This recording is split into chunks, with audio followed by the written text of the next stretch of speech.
ناپاکی کی حالت میں جو روزے رکھے گئے ہوں کیا ان کی قضا لازم ہے؟ راشد صاحب راولپنڈی سے پوچھتے ہیں جی کیوں نہیں لازم، ناپاکی کی حالت میں روزے رکھے کیوں؟ اچھا، ناپاکی سے خواتین کی ناپاکی مراد ہے تو ظاہر ہے اس میں تو روزے ہوتے ہی نہیں ہیں، وہ تو رکھیں گے بھی تو کل عدم ہوں گے، نہیں ہوں گے روزے، اور وہ بعد میں قضا کرنے پڑیں گے۔ اور اگر مرد کو ناپاکی کی حالت میں روزے رکھیں تو وہ مرد اگر ناپاک ہو تو اس کا روزے پہ کوئی اثر نہیں پڑتا، روزہ اس سے ہو جاتا ہے۔ دانیال نام کے نبی، کیا دانیال کسی نبی کا نام ہے؟ عبداللہ کرناٹک سے۔ جی قرآن اور قرآن میں تو کہیں دانیال علیہ السلام کا تذکرہ نہیں ملتا، صریح حدیث میں بھی نہیں ہے، لیکن تاریخی کتب میں بہت کثرت سے آپ کا تذکرہ ملتا ہے، اور جو پچھلی آسمانی کتابیں ہیں ان میں بھی ملتا ہے، اور اتنی کثرت کے ساتھ جب کسی کا تذکرہ ملتا ہو تو پھر ان کی نبوت کا انکار کرنا یہ خطرے سے خالی نہیں ہے۔ اس لیے اہل سنت والجماعت کے ہاں ان کو بطور نبی ہی کے مانا جاتا ہے، اور صحابہ کے کچھ آثار بھی ملتے ہیں ہمیں اس بارے میں، لہذا یہ جائز ہے نام رکھنا۔ بہت سے لوگ اس نام کا مطلب پوچھتے ہیں، مطلب نہیں پتہ،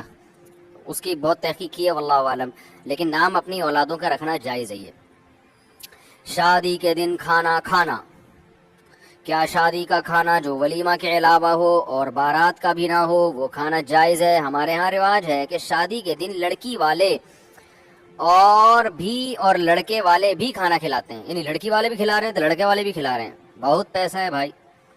مگر یہ بارات کا نہیں ہوتا، دوسرے دن ولیمے کا بھی کھانا ہوتا ہے، کیا شادی کے دن یہ کھانا جائز ہے؟ محمد سہیل صاحب انڈیا سے۔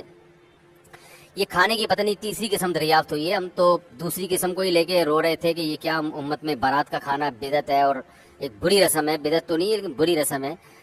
آپ نے ایک تیسری قسم بھی ایجاد کر لی ہے بھائی، تو یہ بھی غلط ہے۔ شادی کے دن کھانا ہے ہی نہیں اسلام میں، اسلام میں یہ ہے کہ لڑکی کا نکاح ہو، اس کے بعد لڑکے والے آئیں اور دلہن کو لے کے چلے جائیں، اگلے دن اپنے گھر سب کو بلائیں اور ولیمہ کریں اور سب کی دعوت کریں، بس یہ ہے۔ نکاح کی مجلس میں چھوارے ہو جائیں یا کھجور وجور ہو جائے تو وہ بھی ٹھیک ہے۔ ہاں یہ ایک الگ بات ہے کہ لڑکے والے جب دلہن کو لینے کے لیے آئیں، ریسیونگ کے لیے آئیں، اور جب وہ لینے کے لیے آئے لڑکی کو تو تھوڑے سے افراد ہوں، پوری بارات نہ ہو، تو وہ اگر کھانے کا ٹائم ہو تو اس دوران اگر لڑکی والے ان کا اکرام کر کے کچھ کھلا دیں، ان کو کھانا چھانا کھلا دیں، چند ایک افراد ہوں 5-10، تو وہ اس میں کوئی حرج نہیں ہے۔ وہ بارات کا یا شادی کا کھانا نہیں کہلاتا، وہ اس لیے کہلاتا ہے وہ کھانا کہ بھئی کوئی بھی آپ کے گھر آئے تو آپ کھانے کا اس کو پوچھتے ہیں،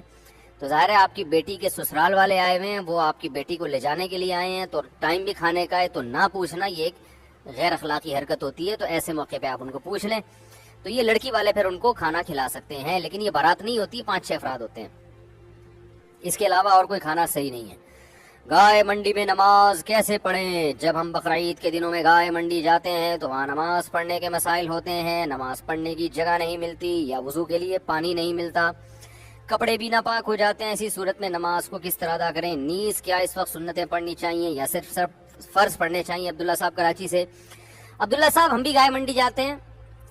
صرف آپ ہی نہیں جاتے، اور اللہ کا شکر ہے جب بھی نماز کا ٹائم ہوا ہم نے نماز بھی پڑھی، ہمیں جگہ بھی ملی ہے۔ آپ پتہ نہیں مریخ پر کوئی گائے منڈی لگتی ہوگی جہاں جگہ نہیں ہوتی ہوگی، شاید اس کی بات کر رہے ہیں، جو کراچی سوراب کوٹ میں جو گائے منڈی لگتی ہے، جو بہت بڑی ایشیا کی سب سے بڑی منڈی کہا جاتا ہے اس کو، بلکہ دیکھنے سے تو لگتا ہے کہ دنیا کی سب سے بڑی منڈی ہے، تو نماز کی جگہ مل جاتی ہے۔ اور اگر گوبر ووبر لگ گیا کپڑوں پہ تو دھونے میں کتنا ٹائم لگتا ہے، کہیں سائڈ پہ لے جا کے اس کو دھو لیں، اور تبلیغ والے تو بڑا کام کرتے ہیں، گائے منڈی میں بھی جو ہے نا عارضی طور پر نمازوں کی جگہ بناتے ہیں، وہاں باقاعدہ گشت ہوتے ہیں۔